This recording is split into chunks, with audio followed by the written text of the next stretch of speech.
everyone, this is Loidy and welcome sa channel ko!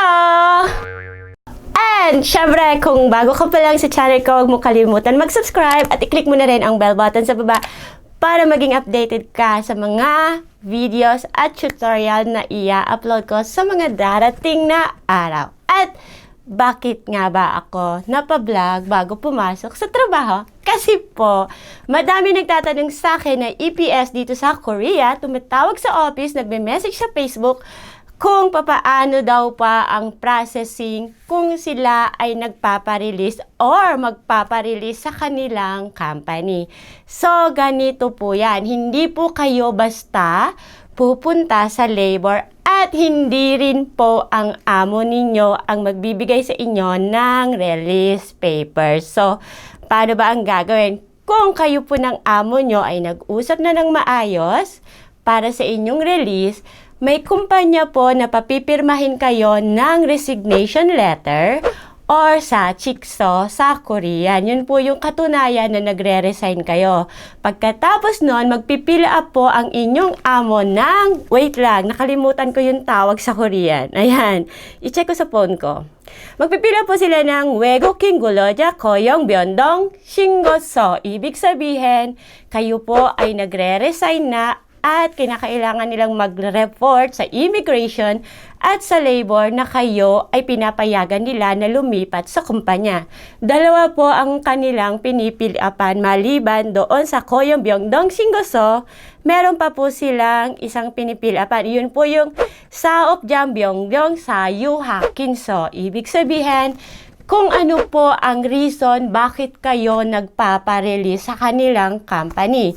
Kung kayo po ay nagpa-release na habiso, ibig sabihin, pinag-usapan ninyo kung okay lang sa amo ninyo, okay lang sa inyo, walang problema, habiso ang tawag doon. Ayaw nyo na sa isa't isa, kumbaga, sa mag-boyfriend at mag-girlfriend, break na kayo, pero walang samaan ng loob. Ganun! Yun po yung habiso.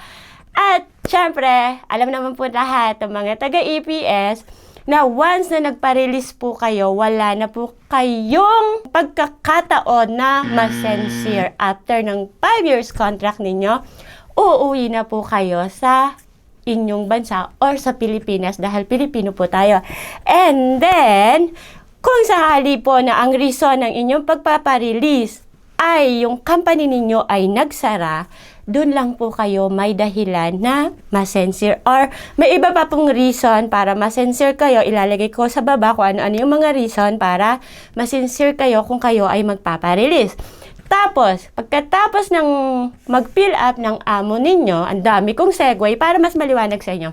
Kung sakaling tapos na mag-fill up ang amo ninyo ng 고용 변동 신고서 at ng sayu, ng reason ng inyong paghihiwalay ng inyong breakup, ayan, ay ipapadala niya yan sa labor. Dalawang way kung paano pwedeng online sa EPS, doon sila mag-aano, pero kasi medyo matagal kapag nag-online sila kasi i-check pa nila yon. Pero kung ang amo mo ay ipafax lang nila yon sa pinakamalapit na labor office sa kanilang lugar or sa inyong lugar, tapos tatawag lang siya, sabihin nila na may pinadala akong fax message, paki-process. On that day, mapaprocess siya at kayo po na nagpa-release, pupunta po kayo sa labor office, sa pinakamalapit na labor office para mag-report po kayo. Tandaan po ninyo na ang release na EPS ay kinakailangan mag-report sa labor office within 30 days or else magiging TNT po kayo. Required po nila yan. Tapos pagdating nyo po sa labor office, magpipill up po kayo ng 외국인 근로자 변경 신고서. Ibig sabihin, nagre-report kayo na kayo ay nirelease na ng inyong amo. Ipapakita ninyo una ang inyong passport, pangalawa ang inyong alien card. Tapos i-check nila doon kung na-forward na ang papel ninyo galing sa inyong company. Doon po nila kayo bibigyan ng 규칙 신고서. Ang ibig sabihin, kayo po ay magpipill up ng form na kung saan ay nag-a-apply kayo ng bagong trabaho. Iyon po ay may iba't ibang language. Usually sa mga Pilipino, ang binibigay nila Tagalog or English. Andito po lahat ng form sa tabi ko.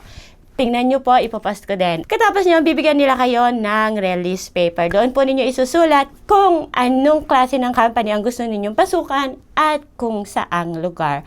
Ganun lang po siya kadali. Tandaan po ninyo na ang release paper ay hindi po nanggagaling sa inyong company. Ito po ay nanggagaling sa labor office pagkatapos ma-process ng inyong report galing sa company ninyo. Medyo paus po ako kasi may sipahan. So, dito na po nagtatapos ang aking maikling tutorial. Maraming salamat po sa inyong pagtsatsagang manood at maraming salamat sa mga subscriber ko na walang sawa. Kung bago ka pa lang ulit dito sa channel ko, please consider to subscribe at huwag mo rin kalimutan i-click ang bell button sa baba para maging updated ka sa mga videos na i-upload ko pa sa mga darating na araw. Maraming salamat. Bye-bye!